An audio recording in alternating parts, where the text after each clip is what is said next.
145 وقت وان بی وان و گرفتن تست از من رفیق. سلام دوستان، حال دلتون چطوره؟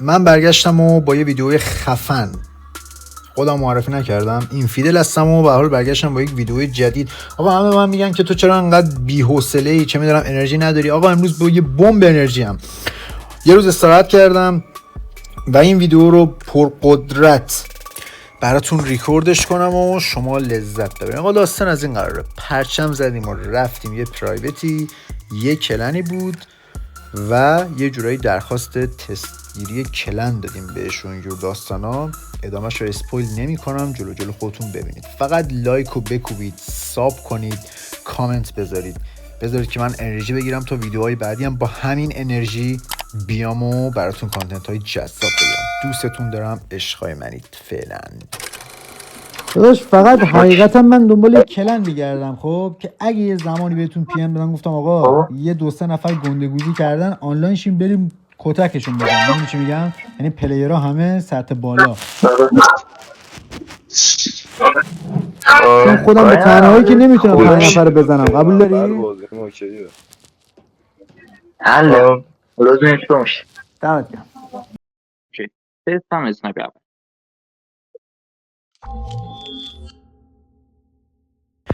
آقا اینجا دوئل استارت شد، ما رفتیم تو گیم. من اول بازی فوق العاده عجیب غریب ترای هارد پلی دادم، یعنی اصلا این دوئل اسنایپ اولش با آخرش قابل مقایسه نیست. یه طور عجیب غریبی پلی دادیم و حالا خودتون جلو متوجه میشید چرا و به چه علت. اینجا دوئل شروع شد، من یه خواستم در حین بازی صدا بی کیفیت نشه. اینجا اولین کیلو گرفتم، گفتم که وایس لایو نظرم خیلی بهتره. اینجا هم کیلو دوم. من ولی فکر کردم اچ پی رو یکه، فکر نمی‌کردم اچ پی کلا رو 100 بشه، هر چی میزدم وان شات میشد. و کلا اصلا آدم این مدلیه که اولای دوئل یه ذره که پلی میدی و چند تا کیل جلو میافتی. من که نمیدونم حالا اینجوری هم یا کلا باگ بازی چیه، خود به خود دیگه نمیتونی بعدش انگار کیل بگیری، یه ذره خود به خودی شل میکنی. الان 3 تا کیل، بعد دوباره اینجا 4 تا کیل. اصلا همین کیل الان اگه از انمی عقب میافتادی درجا دمیج میشد. مثلا این فایر خورد، حالا کافیه تو 3 تا کیل توی دوئل حساس یکی عقب باشی، مگه این فایر میخوره. اصلا نمیدونم چی جوریه داستانش و کل بازی یا کل چه میدونم اینجا این پندو از من داشته باشید. کل کال آف دیوتی موبایل که کل زندگی داره با آدم دیگه، هر چیزی برات مهمتر باشه کلا هیچ وقت به دستش نمیری، باید بیخیال باشی، باید رها کنی. الان کلا اول دوئل که دیدید که من آدم یه کانتنتور برم جلو و اصلا برام مهم نبود چند تا کیلم جلو بودم، همه تیرا ریجستر دیگه. منظورم فهمیدین دیگه. ولی داشتیم ریلکس پلی میدادم و اصلا برام هم زیاد مهم نبود، همه تیرا میخوره. کلا اینجا بود که 7 تا کیل یهو گرفتم، 7 یک جلو افتادم. بعد نم این داداشمون اول بازی گفت کمپ نکن، سطح بازیت برام مهمه، راش بدیم، اصلا برد و باخت مهم نیست. بعد یه خودش یه نمه شروع کرد کمپ و نمیدونم اینجور حرفا و حالا 8 که و خودتون متوجه میشین یهو اصلا ورق برمیگرده. یا من شل کردم یا شاتام نمیخوره که دیگه حالا نمیدونم بمانم دیگه، رضایت شما. اینجا دمیج بنده خدا دمیجم خیلی زیاد میشد. من میگم الان اولین دمیج. اینجا آمدیم رفتیم این بالا،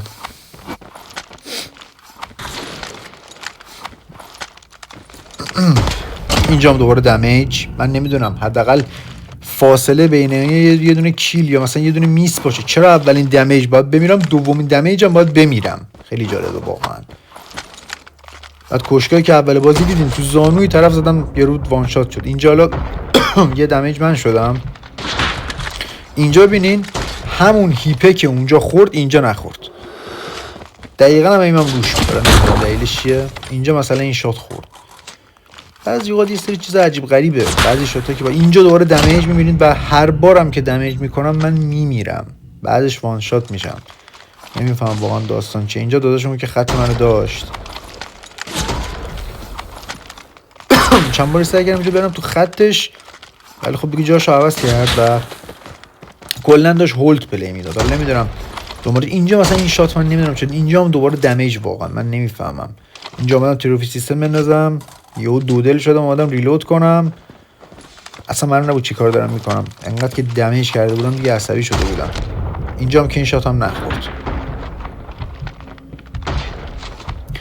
نه کلا اگه دقت کنید دوئل دیگه اون جذابیت اول نداره چون بنده خدا داره هولد میکنه، یعنی یه جورایی داره پلی میده که اونجوری که خودش گفت نبود. قرار بود یه دوئلی بزنیم که آقا سطح بازی مشخص شه دیگه. خودش گفت کمپ و اینا نباشه. اینجا هم که خدای جام شاتای قشنگی میزنه. یکی اینجا بهم زد یکی هم نمیدونم اول بازی زد فکر کنم بهم پرید رو هوا یادم نمیاد. دو تا جام شات خوشگل یادم بود که قرار بخورم اینجا عذرخواهی میکنم. آره اینجا هم که زد و اینکه بازی شده 9-6 یعنی 8-1 شده 9-6. کیلام 13 تایی گذاشتیم که خودش گفت چون 2 دست میخوایم پلی بدین سریع تمام شه من میخوام برم. اینجا مثلا نگاه کنید کسی که راش میده میاد وسط حرکت میکنه، کسی که داره تو ارز بازی میکنه کلا داره هولد میکنه دیگه. الان مثل خودم دیدم داره نزدیک میشه یه کوچولو اومدم منم هولد کردم چون دیگه خب هیچ کس برای لوز پلی نمیده. ولی خب اگه اینم طرف مقابلم داره اینجوری پلی میده دیگه من نمیتونم. مثلا اینجا رو ببینید یارو پشت گلیچ بود دوباره اومد بیرون خط گرفت ولی خب با این شرایط بازم خورد. اینجا مثلا رفته بود بالا. مثلا نگاه کنید کامل مشخص. اینجا مثلا نگاه کن خط منو داشت ولی خب دیگه اینجا خورد. این دلیل نمیشه که حالا من خط گرفتم، من تو خط خودش رفتم یارو رو زدم. نگاه کنید دوباره پشت گلیچ. من نمیدونم آخه این گلیچ ها برای چیه کلا این خطگیری ها. اینجا هم که دوباره نمیدونه که داداشتون سلطان خطگیری چی یعنی بازیم خوبه میزنم. خطگیری در مرام ما نیست. این هم که کیل آخر رو و تمام. آقا بریم برای دوئل گان.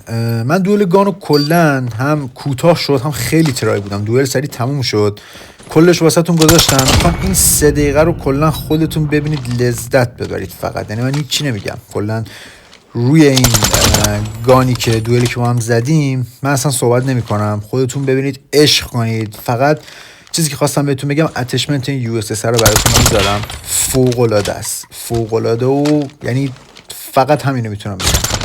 آیرون ساید این یو اس اس اون دفعه هم بهتون گفته بودم که یه جوری که خیلی شاید نتونم باش پلی بدم ولی رد دات براتون کارو راه میندازه. حالا خودتون جلوتر رو ببینید متوجه میشین.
آقا مرسی که تا اینجای ویدیو همراه من بودید. دم تک تکتون گرم.